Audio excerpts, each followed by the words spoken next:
వారసుల అరంగేట్రం కేవలం రాజకీయాలకే కాదు, సినిమా ఫీల్డ్లోనూ ఎక్కువగానే కనిపిస్తుంది.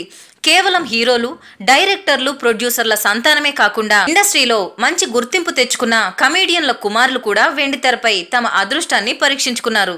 అలాంటి వారిలో దాదాపుగా ఏ ఒక్కరూ విజయవంతం కాలేదనే చెప్పాలి. అంతా అలా వచ్చి ఇలా వెళ్ళిన వారే. తండ్రుల ఇమేజ్తో ఇండస్ట్రీలోకి ఎంట్రీ ఇచ్చినా ఫేస్ వాల్యూ లేకనో మంచి కథ దొరక్కనో త్వరగానే ఎగ్జిట్ అయ్యారు. మరి ఈ లిస్ట్లో ఏ కమేడియన్ల పుత్రులున్నారో తెలుసుకోవాలనుందా? అయితే ఈ వీడియోను చూడాల్సిందే. మన లిస్ట్లో ముందుగా చెప్పుకోవాల్సింది లెజెండ్ కమేడియన్ బ్రహ్మానందం గురించే. జంధ్యాల స్కూల్ నుండి వచ్చి 3 దశాబ్దాలుగా తెలుగు తెరపై హాస్యం పండిస్తున్న బ్రహ్మి తన ముద్దుల కుమారుడు గౌతమ్ను హీరోగా పరిచయం చేసినప్పటికీ ఏమాత్రం సక్సెస్ కాలేకపోయాడు. మొదటి సినిమా పల్లకిలో పెళ్లి కూతురు బిలో యావరేజ్గా నడిచిన దాని తర్వాత బసంతి, వారేవా చిత్రాలు బాక్సాఫీస్ వద్ద బోల్తా కొట్టాయి. బ్రహ్మానందం పనిగట్టుకుని కొడుకును ప్రమోట్ చేయాలని భావించినా ప్రేక్షకులు పట్టించుకోలేదు. తనదైన మేనరిజానికి పెట్టింది పేరైన కోట శ్రీనివాసరావుది ఓ విషాదగాథ.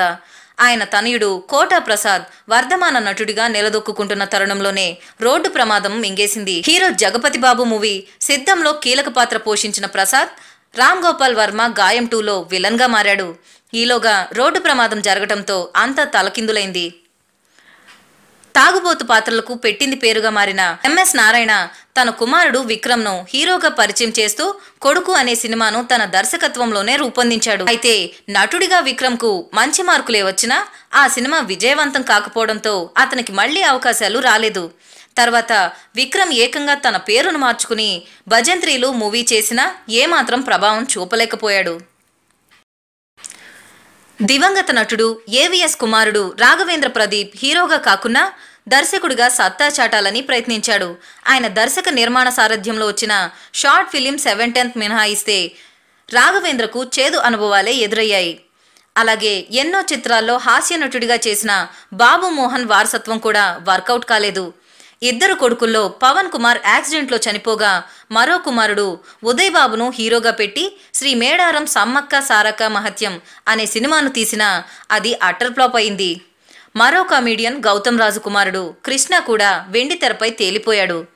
మరోవైపు తెలుగు, తమిళ చిత్రాల్లో హాస్య నటుడిగా ఎన్నో చిత్రాల్లో నటించి ప్రేక్షక అభిమానాన్ని పొందిన ఆనాటి ఫేమస్ కమేడియన్ నగేష్ తన కుమారుడు ఆనంద్ బాబును హీరోగా పరిచయం చేసినా ఆ చిత్రాలు అంతగా విజయవంతం కాలేదు. తెలుగులో కూడా పేరు సంపాదించలేకపోయాడు.